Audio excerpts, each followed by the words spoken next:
The Delta Airlines flight cruised over the Atlantic, bound for Berlin. In business class, Dr. Lillian Carter, a 50-year-old African-American anesthesiologist, sat quietly reviewing her conference notes. Across the aisle, two middle-aged businessmen were engaged in a lively discussion about their next big deal.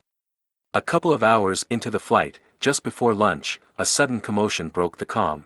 A cry of "Help!" brought Dr. Carter to her feet. One of the businessmen was unconscious. His business partner was shaking him frantically, panic etched across his face. Dr. Carter knelt by the unconscious man and quickly assessed his condition. His pulse was weak, breathing shallow, his skin deathly pale and glistening with sweat. She turned to the other man. Does he have diabetes? Did he recently take insulin? The businessman stammered. Yes. I think so. But I don't know the details.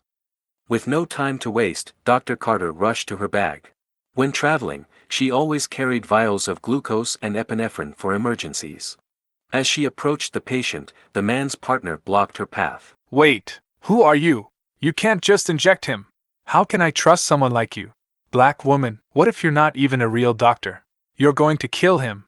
His voice was loud and accusatory, drawing the attention of other passengers. Dr. Carter stood firm, her voice calm but resolute. I am a licensed physician, and he's in hypoglycemic shock. If I don't act now, he could die. Even seconds mattered. Ignoring the man's protests, she pushed the man away and deftly administered the injection. Within moments, the patient's breathing steadied, and a flush of color returned to his cheeks. Slowly, he began to stir, his eyes fluttering open. The cabin erupted in relieved murmurs, though some passengers still eyed Dr. Carter warily. Your friend is stable now. Dr. Carter said, turning to the businessman. But his reaction was far from grateful. Fine, he's okay now. Go back to your seat. He snapped, his tone dripping with disdain. Dr. Carter's eyes narrowed. Anyway, she wasn't going to leave the man who had not yet fully recovered. But something about his hostility didn't sit right. She turned back to the patient. Has this ever happened to you before? The man, still weak but coherent, shook his head. Never. I've been on the same insulin dose for years. What dose do you take? He named a minimal amount, far from the lethal levels that could cause such a severe reaction. Dr. Carter pressed further, asking to see his insulin vial. The man retrieved it from his bag, his movements slow and shaky. As he handed it over, his face clouded with confusion. It was new vial, should be almost full.